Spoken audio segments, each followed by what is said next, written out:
In this video, we'll learn different ways of creating RBD constraints. First, we'll start by using the RBD SOP tools, where the constraints are automatically created for us. Then we'll use the RBD Fractured node, and again, the constraints are still automatically created for us. But lastly, we'll manually create RBD constraints from scratch by creating the polygon lines that connect the pieces together in the RBD sim. Near the end, I'll show you how we can have some fun with the soft constraint when we simulate with the RBD solver. This video is a direct continuation from the previous video, RBD Fracturing. I'm going to be using the previously set up fractured cube and create different constraints to be applied to that. Basic concept number 3, RBD constraints manually created.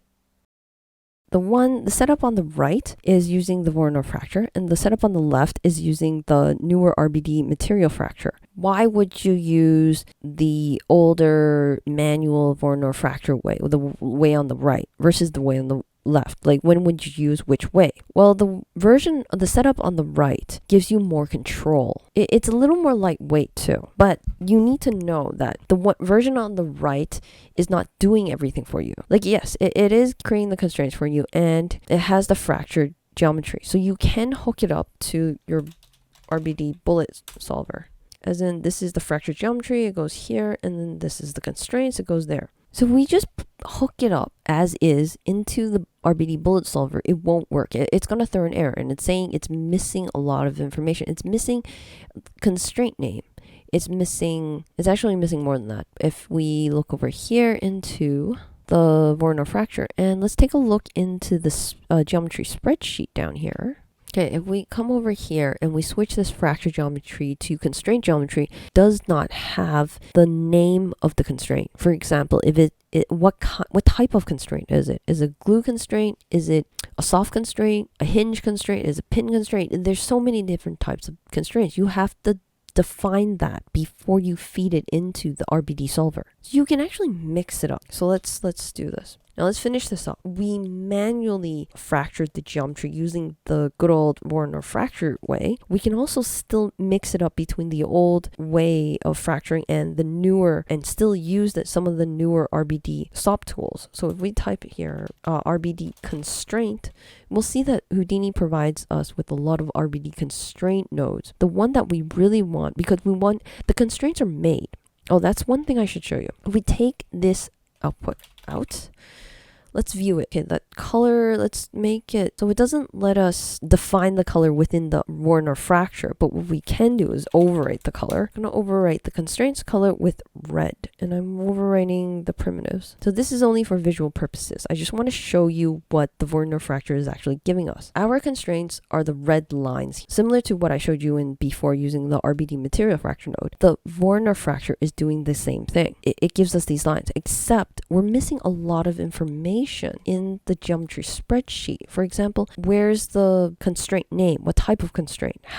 What's the strength of the constraint? We're missing a lot of that information. Now we can use the newer RBD SOP tools in order to fill that in. So let's move that aside, and let's actually drop down RBD constraints, and this will list us all the RBD constraint nodes, SOP nodes. What we want is the RBD constraint properties. We need to fill in that missing information. So let's drop that down. Now we don't really have a proxy here, so we can just leave that empty. It actually is smart enough to fill it in for us, but we do have to hook this up to the proxy in the RBD bullet solver because it works as a chain. So let's do this. The error goes away, and let's take a look at this RBD property, constraint property. Put the render flag here. What I want to show you in the spreadsheet for the constraint geometry, have this constraint geometry, we can see that we have constraint name and the strength. So it fills in all that missing information, and you can actually define different parameters for those attributes. Over here under the glue strength, it's defined as 10,000. Now if you want something that is impossible to break, you can always put a -1. That means unbreakable. It will never be broken unless you do something special in the RBD bullet solver to make it break. Specifically point at the piece and tell it to break. You'll have to overwrite it using another feature. I'm going to turn this back to the default. Now here is where we define the type.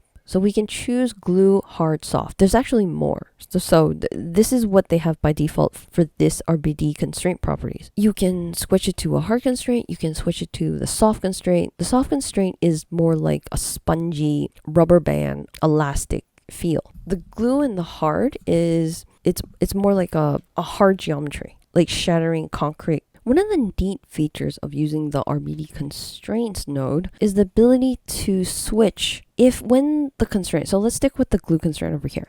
When the glue constraint is broken, what will happen? We can actually switch the constraint. So when the glue constraint actually breaks, I want you to switch into a rubbery feel. So the glue constraint is the one that holds it together. But then I want a rubbery feel after that. I want it to sponge back together. I want the pieces to sponge back together. Then you enable this, and I'll switch it to a soft constraint, or you can switch it to any other constraint that you want. This is incredibly fun to play around with. So we're going to explore more on this a little later. I'll leave the switching enabled and you'll get to see it in action. So let's give this a try. Let's come over here and kickstart a very, very simple simulation going on with the ground plane. So turn on the ground plane, lower this a bit so there's room to fall. Okay, let's lower it a bit more. Run it. Now, okay, it's a little too powerful. The glue is way too strong. So let's go back to the RBD constraint properties and lower down the strength of the glue. I want this to crack open, so I'm just going to put 10. Let's play the simulation. Okay, it's still not fracturing. Let's tilt our box so that it falls on a corner and it's easier to fracture. Run. Where the glue is still too strong. Let's come over to the constraints, and you can actually choose certain situations where the constraints are being deleted. And it's saying right here that delete the hard and soft constraint when the distance reaches 1. That's the distance between each blast piece. Completely delete it when it gets that far apart. Now that's pretty harsh. I just want this to fall right away. So let's disable that. Let's disable the distance threshold and enable the force threshold. So this will delete the soft and hard constraints upon impact. It's saying a force of 1. So let's just stick with that. Let's run it. It breaks immediately.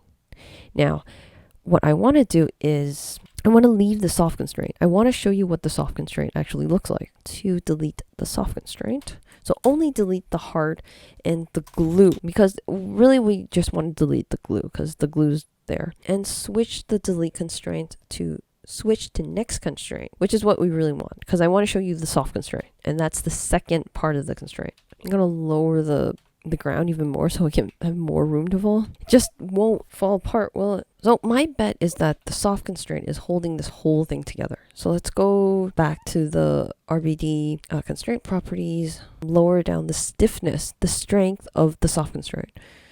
The render flag back to the bullet solver.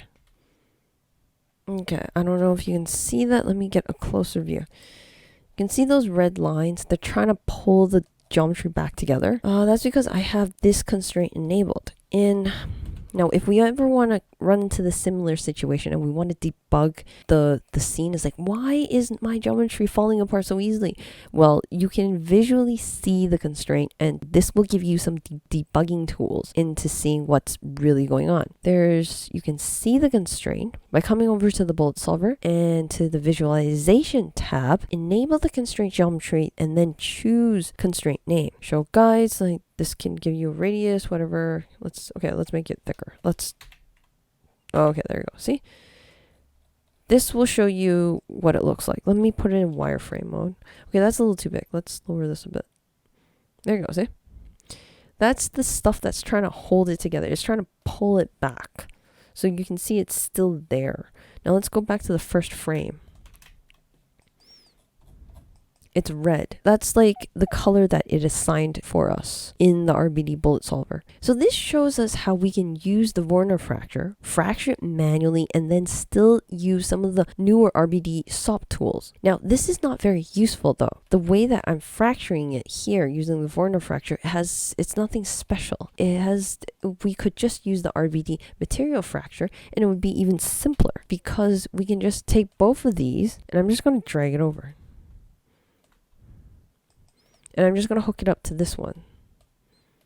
And then we're done. Like, this is so much easier rather than doing it this way. Why would we ever use the Warner fracture way? Well, Maybe not the Warner Fracture. Well, it is a little faster though, fracturing it. So if you are playing around with how the designing, if you're still stuck in the designing stage of how you want to fracture something, you might want to use Warner Fracture because the speed is a lot faster using this guy. The RBD Material Fracture is a bit slower because it's using VDB, it's using a volume inside, and it's doing a lot of fancy work within it, and it's doing it for you. When I'm designing my fracturing process, I don't really want to create constraints. Not yet. I want to plan first and then go over each iteration. Oh, fracture this corner a bit more. Oh, that doesn't look nice. Do it again. Fracture that part over it. Like, you want to experiment. So that's when you want to use the good old fashioned way, because this is a lot faster. Let me replace the Warner Fracture with some manual, some more control over the fracturing.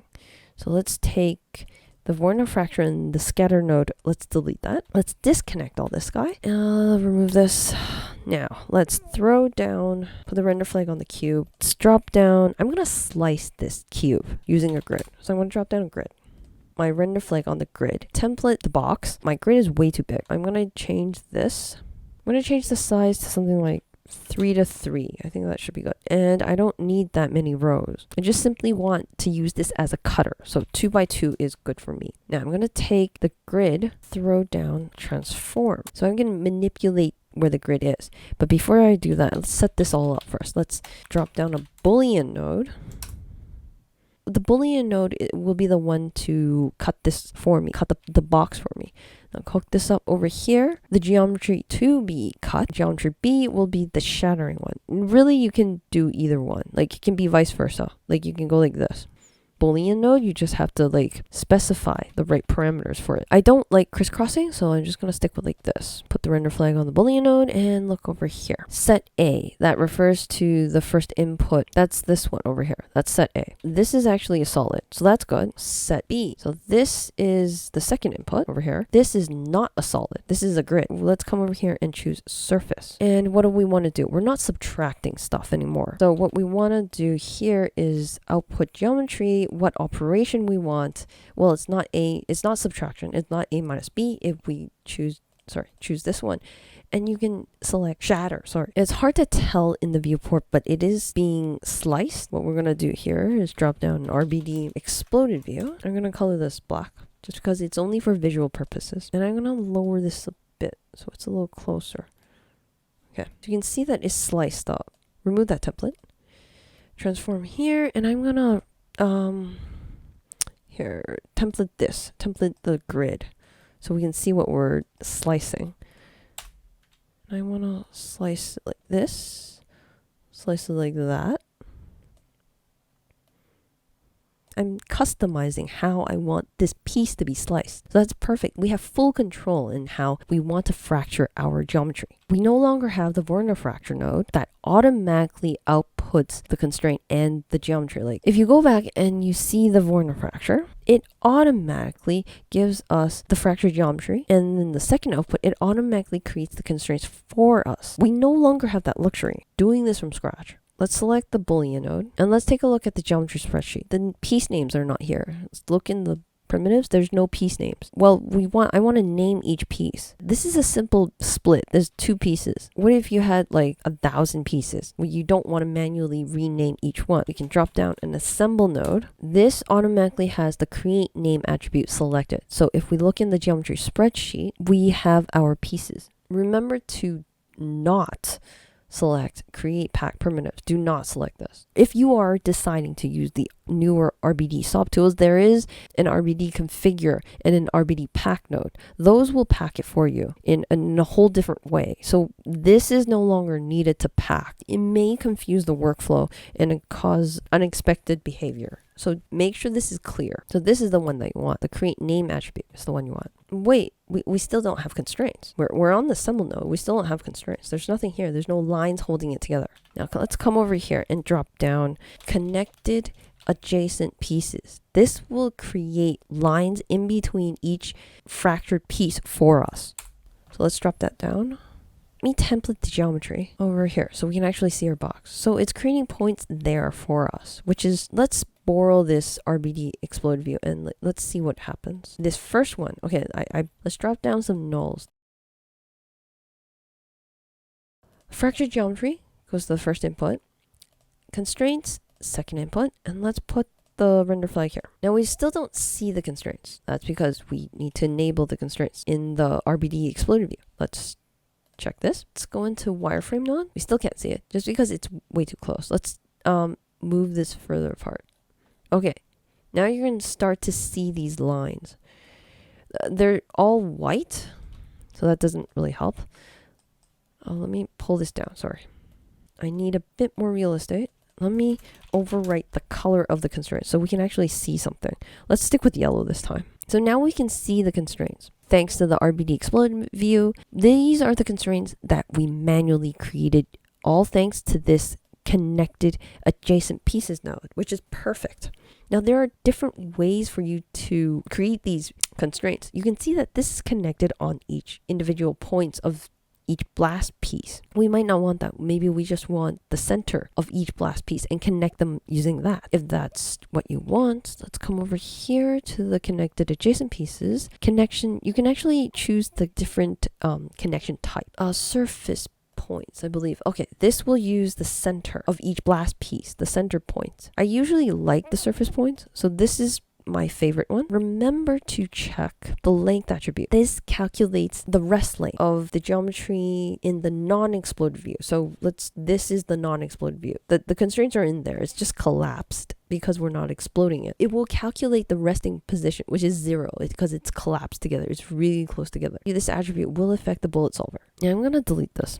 Are not done yet though. If we come over to the constraints, we do not have, look into the spreadsheet, we have a rest length, but we don't have the constraint type and we don't have the constraint strength. So we got to fill in that missing information. And how did we do that before? Well, let's take a look. Let's go back. We used this RBD constraint properties to fill in all that missing information. So let's do that. In fact, I can just take this and let's copy it over. And we now know how to hook this up though. So if we take the fractured geometry, that goes to the first input, constraint, second input, and we're done. I'm going to start off with a soft constraint and disable the switch constraint. So I only want the soft constraint. And we have a really, really low stiffness. It should become like a rubber band. And I want this to drip down, which looks really cool. Now we can finally bring this back up. So we don't need this. Let's hook this up here and let's play it. Oh, okay. That's not exactly what I want. I want one of the pieces to hold it up in the air and the other piece to sort of drop down. Then I can really demonstrate what the soft constraint in action. Now there's something in here like an RBD configure, and this will define the mass, bounce, the friction, and the active pieces, inactive pieces, animated pieces. It will fill in all the other information. That down in between these two. Let's come over here. Now I want to pick a piece, manually pick my piece. So I'm going to hit this little arrow and I'm going to choose this piece. I want this piece to be inactive, because I want to hold it up in the air. So let's check the active, but if I want it to be inactive, so I want it to be 0. Come up here to the visualization and I want to actually see it active. The lower piece is active and the one at the top is inactive because it's not highlighted in green. Like it's not green. Bullet solver, and let's play it. Okay, there you go. So we get that spaghetti dripping cheese effect. So that's what the soft constraints. These guys are like rubber bands holding it together, trying to pull it back up, but the piece is way too heavy because there's gravity acting on it. So this can be really fun to play with. The soft constraints are really fun. Now, another tip is that if you want the cube or the blast piece to fall down and sponge back up with a bit of bounce, come over to the RBD constraint properties, this node over here. In the dampening ratio of the soft constraint, lower this parameter just by, let's say, 0.4. So what this parameter does is it dampens the effect of the stiffness of the soft constraint. It slows it down. The higher the value of the stiffness, it tries harder to pull the pieces back to the original spot, the original length of the constraint. It tries to return it back to where it was. Since we have a really, really low stiffness, the gravity is able to pull down one of the pieces, and it's like dripping cheese down, but it doesn't bounce. By lowering the dampening ratio, it slowed down that effect. The result is very interesting. So let's give it a try. Let's come over to the bullet solver and give it a run. So you can start to see that little bounce. Now it's not enough. So let's go back. Let's go back to that dampening ratio and try it again. And try different values. Okay, let's try 0.1.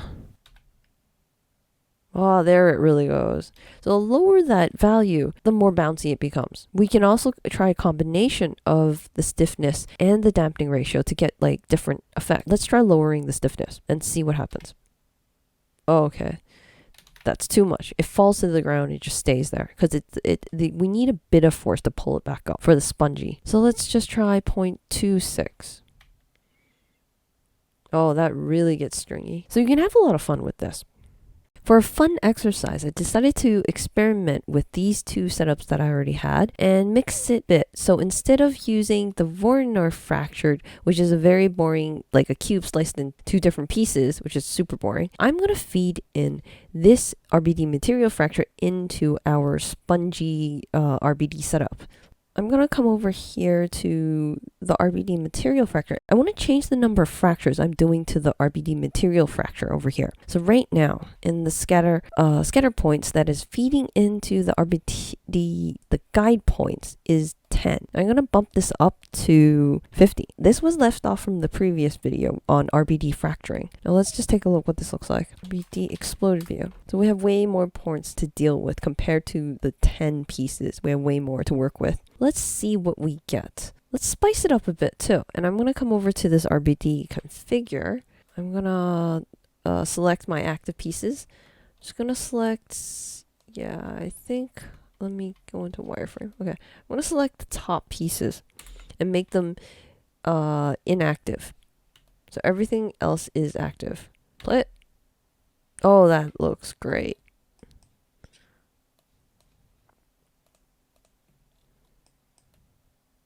So because of the soft constraint and its spongy behavior, in this fracturing setup, I'm scattering points all over. So there's more pieces to glue together, and it creates all this multi-level dripping effect, which I find is super cool. It's like rocks dripping down. It's no longer spaghetti. It's rocks. In the next video, I'm going to take what we learned from the RBD fracturing and actually use these fractured pieces and feed it into our basic concept number 1 scene setup where it has the RBD emission. So the original scene looked like this. And I was using 3 different types of platonic geometries and admitting them onto from a curve. These are the 3 platonic geometries. Now we're going to replace all that with our RBD fractured geometry. So this has more variety, more cuts, more interesting pieces. There's large pieces, there's small pieces, and we're going to feed that and replace all that platonic geometry from the previous basic concept 1 scene. And you're going to see that this runs a lot faster too. So I hope to see you in the next video. Thanks for watching and sticking to the end.